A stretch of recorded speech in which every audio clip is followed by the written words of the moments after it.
Hello, this is Azrael, and I am here filming my Assassin's Creed 2 Codex. For starters, there was a version of the Codex released by Ubisoft. It was a special edition of Assassin's Creed 2 Brotherhood.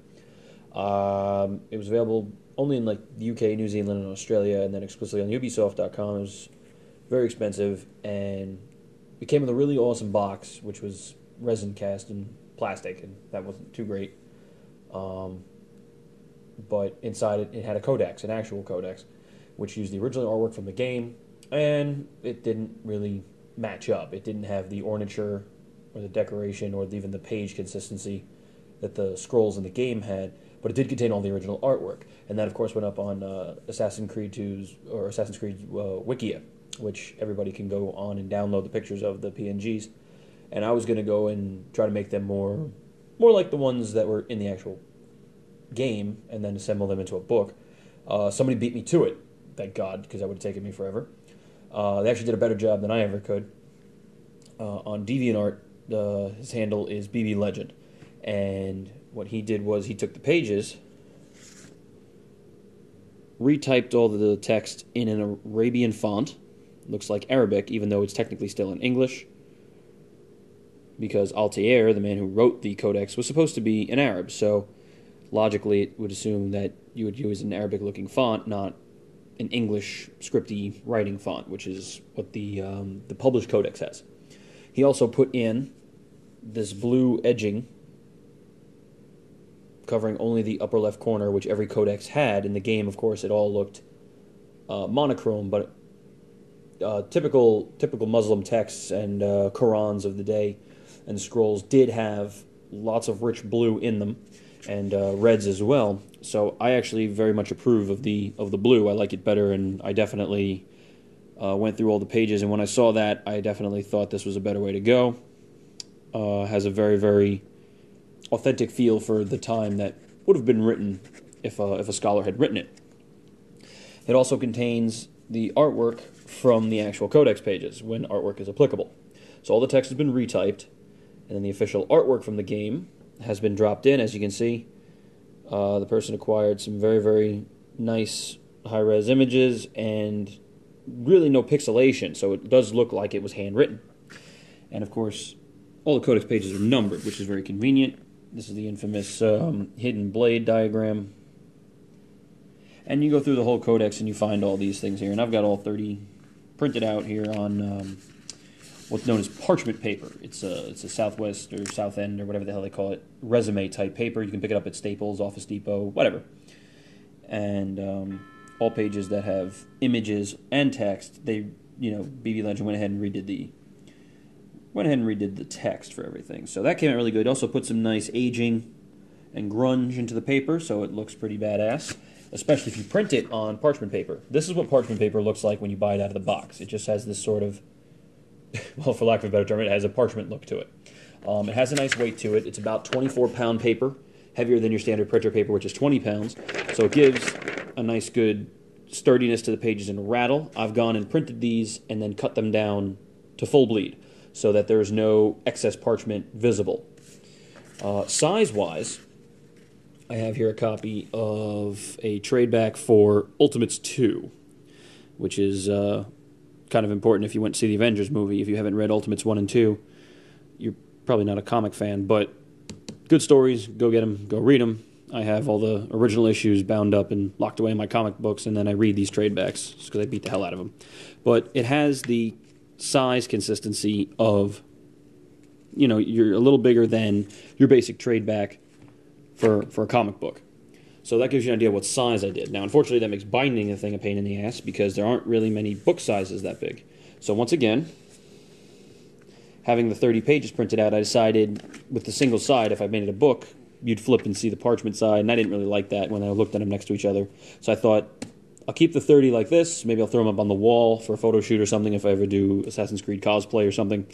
Whatever. Leave those like that. Printed out a new set, double-sided, then cut it to bleed again, and had it cover bound at Office Depot. Cover binding, essentially, as you can see here, if we can zoom in and then get the damn thing to focus, which I never seem to can do. There you go.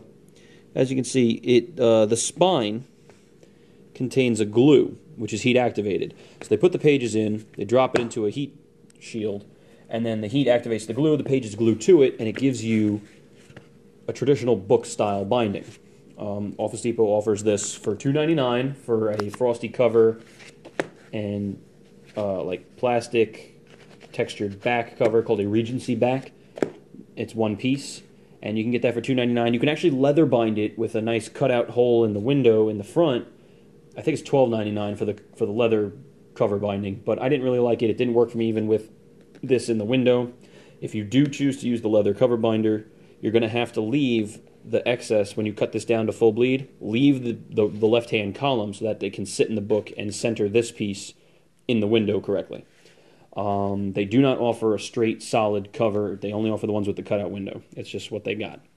But it's a really good economic solution if you have no idea how to do traditional binding or if the Instructables thing just drove you crazy.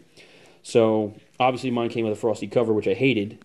This page is also a page that was added to the Codex by BB Legend, and it contains the Italian or Latin inscription, what have you, that, you know, is the Assassin's Creed motto. Nothing is real, all is permitted, or everything is permitted, depending on how you want to translate it.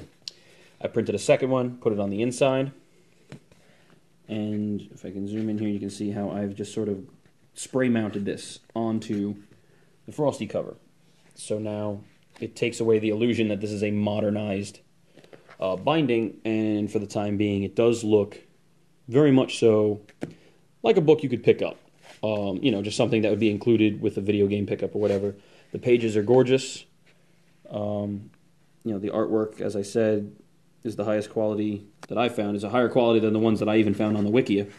They almost look like they were scanned from the actual Codex itself. I do not know where he got them, but I'm glad he did, and it saved me hours and hours of grief. Traditional typing and everything. So, comes out really nice, and then, of course, because it's a 30-page book, the last page I put on here makes it a back cover, so I have no extraneous pages, which is very convenient. It is coming apart a little bit, which you can fix that, but I mean, truth be told, for $2.99, it's not a bad binding solution. And the only other thing was there was a second page in here that had a dedication to like his mother or something. I took that out, and I just went right in and started with page 1. You can make your own page from his template if you want to and do whatever, I don't care. The only other thing that really bites is that Office Depot has the cover bind info on the inside sheet, so that's so Office Depot employees can tell what size it is, and this is a 1/8 inch cover. And I want to cover all this at some point and replace it with a higher end leather backing, but that's a pretty solid Codex that beats the crap out of the one they give you, because the one they give you comes with a bunch of artwork and crap in the back that Altair didn't have. So it's a good collector's item, but it isn't really a prop, I would say. The only thing that the official one has, this one doesn't have, is a really sweet embossed or stamped leather cover. I'm going to try to get that to happen at some point. But this is the fan-made Codex, so if you're looking to get one and you can't afford, you know, an $80 bid on eBay to get the ones that people are hawking, this is a pretty economical solution. I'll have the link for the Deviant's pages up in the video info. So check it out. Go to Office Depot, get it thrown together. Staples does not do cover binding to my knowledge, and I don't know if Office Max does. So if you don't have an Office Depot near you, you can try doing it online and having it sent to you, but I don't know what the online print center's price is. But if you walk in there and do it, it's like $30 to print. The page is double-sided on parchment, and then it's $2.99 to bind it. So that's what it'll run you, and this is my Codex. So if you make a better one, post a video, link it up. I'd like to see. I'm looking for new ideas on how to make it better. Thanks.